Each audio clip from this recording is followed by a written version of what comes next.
Hello বন্ধুরা, তোমরা কেমন আছো? আমার চ্যানেল জাস ওয়ার্ল্ডে তোমাদের সবাইকে স্বাগত। বন্ধুরা, আমি চলে এসেছি আজকে আমার আবার ছাদ বাগানে একটা গাছ বসাতে। সেটা হলো লাউ গাছ। তো লাউ গাছ আমি আগেও বসিয়েছি, তোমাদের সাথে শেয়ার করেছি। তো আমি এবারে একদম আমার জলের ট্যাঙ্কির ভিতরে আমি কিভাবে জলের মানে খালি আর কি, আমার একটা জলের ট্যাঙ্কি ছিল, সেইটাকে আমি কাটিয়ে নিয়েছি আর কি, নিয়ে দুটো ভাগে ভাগ করে নিয়েছি। সেই দুই জায়গায় আমি বড় বড় গাছ, যেমন কুমড়ো গাছ, চাল কুমড়ো গাছ, লাউ গাছ, এসব গাছ বসাই। আরো অনেক বড় বড় যেগুলো আর কি অনেক বড় হয়, সেই সমস্ত গাছগুলো আমি বসাই। আর ছোট ছোট দোপাটি ফুল, গাঁদা ফুল, এগুলো তো আমি টবে টবে বসাই।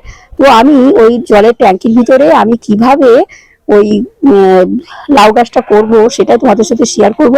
তো যদি এরকম খালি জলের ট্যাঙ্কি থাকে বা এরকম অনেক সময় আমাদের অনেক সময় থাকে, তো ওই খালি ট্যাঙ্কিগুলো আমরা কিভাবে কাজে লাগাবো সেটা তোমাদের সাথে শেয়ার করব, যে এই জলের ট্যাঙ্কির ভিতরে আমি কিভাবে লাউ গাছটা করছি। তাহলে চলো দেখতে থাকো, ভিডিওটা প্রথম থেকে শেষ পর্যন্ত দেখো, কেটে কেটে দেখো না, তাহলে কিন্তু মিস করবে।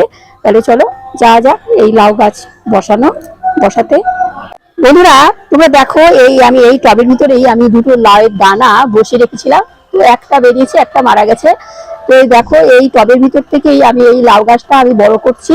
বেশ কতটা অনেকটা বড় হয়ে গেছে, 4-5 হাত হয়ে গেছে। দেখো, এই লাউ গাছটাই আমি বসাবো। অনেক সময় আমরা ছোট ছোট চারা বসাই, চারা বসালে বর্ষাকালে মারা যাওয়ার সম্ভাবনা থাকে। তো আমি যদি এই বড় চারা এরকম টবের ভিতর তৈরি করে বসাই, তাহলে গাছটা মরে যাওয়ার কোনো সম্ভাবনাই থাকে না, সুন্দর হয়। আরো তো আমি নিচে এই সমস্ত কি কি জৈব সার দিয়েই করব, সমস্ত সার টার তো দিয়েছি। আরো বস্তা, ওর ভিতরে আমি বস্তা বসিয়ে কিভাবে করব সেটা তোমাদের আসছি। আগে দেখো, এই টবটার ভিতরে আমার এই লাউ গাছটা অনায়াসে আমি টবটা কাত করলেই উঠে যাবে। এইভাবে আমি কাত করব, আমি তুলে নেব এইভাবে। দেখো, এখন অবশ্য বৃষ্টি হচ্ছে, আমি এই টবটা থেকে ধরে আমি তুলে নিচ্ছি। তারপরে আমি তোমাদের ওইখানে, বন্ধুরা তোমরা দেখো, এই লাউ গাছটা দেখো, এই টবটা আমি কাজ করেছি, অনায়াসে একটু ঘা দিয়েছি আর অনায়াসে বেরিয়ে গেল। এই লাউ গাছটা টব থেকে উঠে গেল।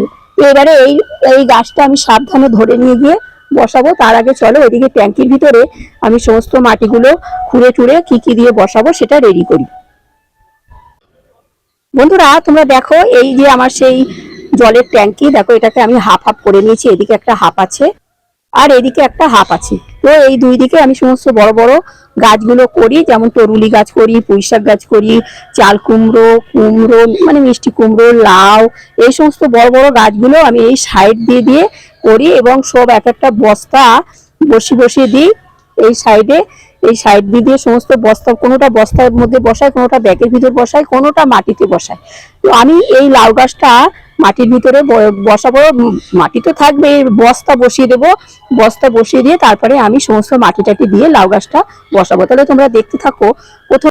তাহলে লাউ গাছটা বসানোর জন্য আমি প্রথমে একটা শাবল নিয়ে নিয়েছি, আর এখানে সমস্ত মাটিগুলো আমি এক সাইডে বসাবো।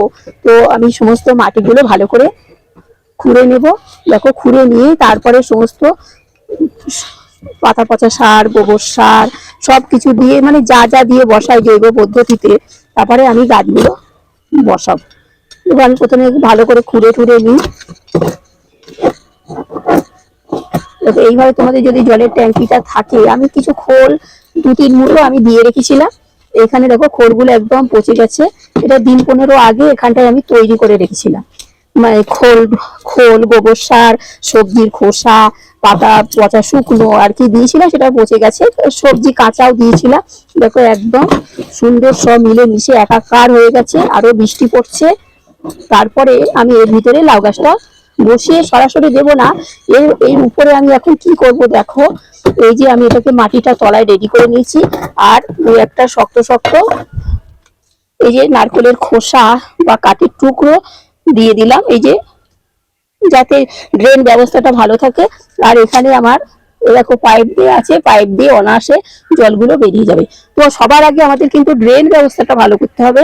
ড্রেন ব্যবস্থা যদি ভালো না করি, গাছের গোড়ায় জল বসে গাছটা মারা যেতে পারে। তো আমার মোটামুটি রেডি হয়ে গেছে এইখানে। এবারে আমি যে বস্তাটা বসাবো, দেখো এই বস্তাটা বসাবো, বস্তাটা আমার রেডি করা আছে। আর এখানে কাটা আছে, মানে দুই দিকেই কাটা, এদিকেও কাটা এইদিকেও কাটা।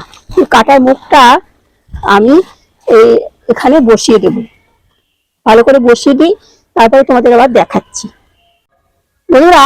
তাহলে আমি দেখো এই বস্তাটা আমি বসিয়ে দিয়েছি এই মাটিটার উপরে। তাহলে আমি মাটিটার এই যে ট্যাঙ্কিটাকে আমি তাহলে প্রথমে কি করেছি তোমাদের আমি আর একবার বলে দিই।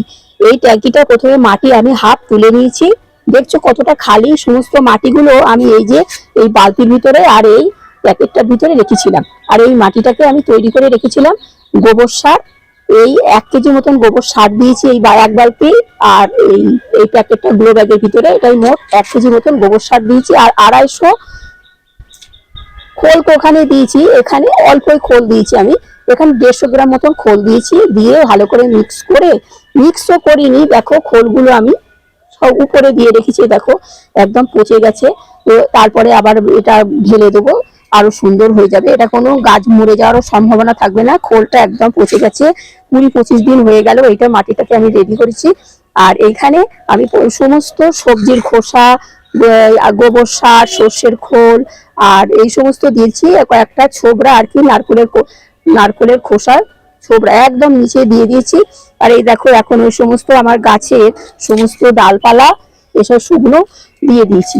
দিয়ে তারপরে আমি কিছু মাটি, এবারে আমার যে তৈরি করা মাটিটা আমি দিয়ে দেবো। এখানে আমি আর কোনো সর্ষের খোল দেবো না, যেহেতু সমস্ত নিচেই আমি এই ট্যাঙ্কিটার মাটি খুঁড়ে, সামান্য মাটি খুঁড়ে সমস্ত গোবর সার, সর্ষের খোল, সবজির খোসা পচা মানে কাঁচাই দিয়েছি আর কি, মাটি সব অল্প মাটি দিয়ে ভালো করে খুঁড়িয়ে এটাকে রেখে দিয়েছিলাম। দিন 15 আবার আমি রেখে দিয়েছিলাম। রেখে দেওয়ার পরে এটাকে অবশ্য আমার একটু বসাতে দেরি হয়ে গেল, বৃষ্টি হচ্ছে বলে, নয়তো আগে বসিয়ে দিলেও কোনো অসুবিধা হতো না। তো তারপরে আমি এই বস্তাটা আমি বসিয়ে দিয়েছি। বস্তাটা দিয়ে দুটো ডালপালা আর কি, শুকনো না, এটা পচেই গেছে, এই ডালপালাগুলো দিয়ে দিয়েছি। এবার আমার এই ফ্রেশ মাটিগুলো, যেটা সর্ষের ফ্রেশ বলবো না, এটা ফ্রেশ বলতে এটা সর্ষের খোল আর গোবর সার দিয়ে এই মাটিটাকে তৈরি করা, দেখো একদম কালো হয়ে গেছে। এবারে এই মাটিগুলো আমি ঢেলে দেব এই বস্তাটার ভিতরে, সুন্দরভাবে ঢেলে দেব বন্ধুরা। তাহলে বস্তাটা দেখো আমি প্রায় হাফের একটু বেশি ভর্তি করে নিয়েছি। আর মাটিগুলো একদম দেখো কালো হয়ে গেছে, এই সর্ষের খোলগুলো দেখো একদম কালো কালো মিশমিশ হচ্ছে, দেখো তাহলে একদম খোলটা একদম মাটির সাথে পচে, যত পচবে ততই ভালো সার হবে।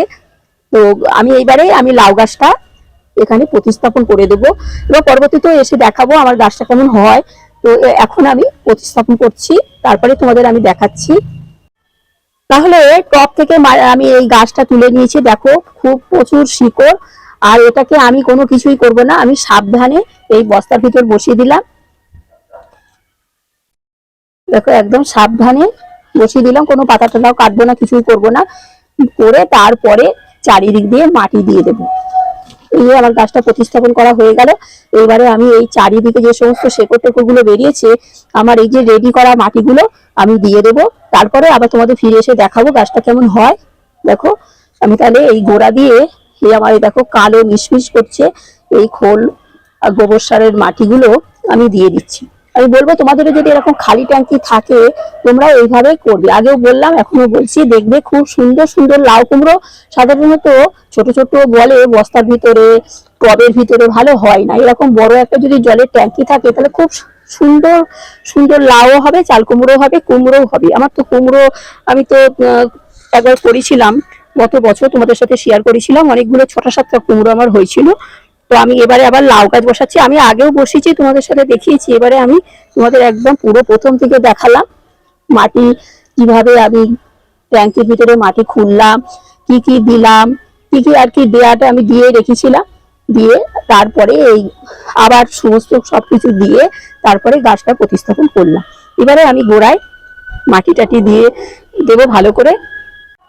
তাহলে বন্ধুরা দেখো আমি গাছটা বস্তার ভিতরে প্রতিস্থাপন করে দিয়েছি। আর আমি 4-5 আঙুল বস্তাটা খালি রেখেছি, দেখো কেননা 4-5 আঙুল খালি রাখার কারণ যখন মাটিটা বসে যাবে, তারপরে আমি আরো কিছু কিছু আমার মাটি সব রেডি করাই রেখেছি, এই মাটিটা আমি আবার পরে দেবো, কেননা এখন বর্ষাকাল তো এবার মাটিগুলো বসে যেতে পারে। আর ভিতরে তো নানান রকম সবজির খোসা, এই সমস্ত ডালপালা শুকনো এইসব দেওয়া, তো মাটিটা বসবেই। তো তখন আমি আবার আমি যে মাটিটা রেডি করে রাখলাম তারপর আমি দেবো। এখন গাছটা এই দেখো আমি এখন প্রতিস্থাপন করে দিয়ে, এই দেখো আমার ঝুলন্ত মাচায় আমি আস্তে আস্তে এখানে থেকে তুলে দেবো, দিয়ে আমার এখানে অ্যাডভেস্টার একটা শেড আছে, এই শেডটাই আমি তুলে দেবো গাছটা। আর এখানে দেখো কত ফাঁকা আছে, এখানে যে ফাঁকাগুলো আছে এখানে কিন্তু আমি আবার গাছ বসাবো। এদিকে একটা ফাঁকা আছে, ওই দিকটা একটা ফাঁকা আছে, এই ফাঁকাগুলোও কিন্তু আমি আবার গাছ বসাবো। তার জন্য আমি এই দেখো প্লাস্টিকের একটা প্যাকেট রেডি করে রেখেছি, এই প্যাকেটটা ওইখানে বসিয়ে দেবো।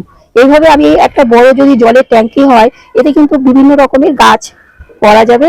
তোমাদের আগেই বললাম এই লাউ গাছটা আমি এক সাইড দিয়ে তুলে দেবো, আর এখানে যদি আমি কোনো চিচিঙ্গে গাছ বা অন্য কোনো গাছ বা পুঁই শাক গাছ যদি বসাই, তাহলে আমি এইটা এই সাইড দিয়ে আবার এখানে ঝুলন্ত মাচাটা আছে এই সাইডে তুলে দেবো।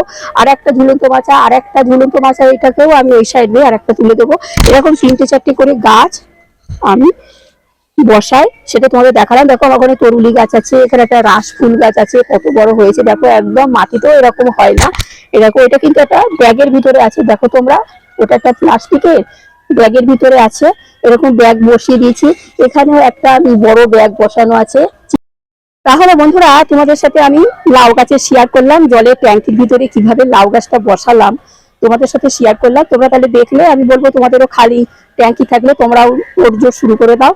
তো যাই হোক, তোমাদের যদি তোমাদের এই কাকিমার লাউ গাছ বসানো ভিডিওটা ভালো লেগে থাকে, তো তোমাদের কাকিমাকে একটা লাইক শেয়ার সাবস্ক্রাইব করে আমার চ্যানেলটার পাশে থেকো। যারা সাবস্ক্রাইব করেছো তো করেছো, যারা এখনো সাবস্ক্রাইব করে উঠতে পারোনি, তাহলে তোমাদের কাকিমাকে একটা সাবস্ক্রাইব করো, আর পাশে থাকা বেল ঘন্টিটা বাজিয়ে দিও, তাহলে আমি সমস্ত ভিডিও আপলোড করার সাথে সাথেই তোমরা পেয়ে যাবে।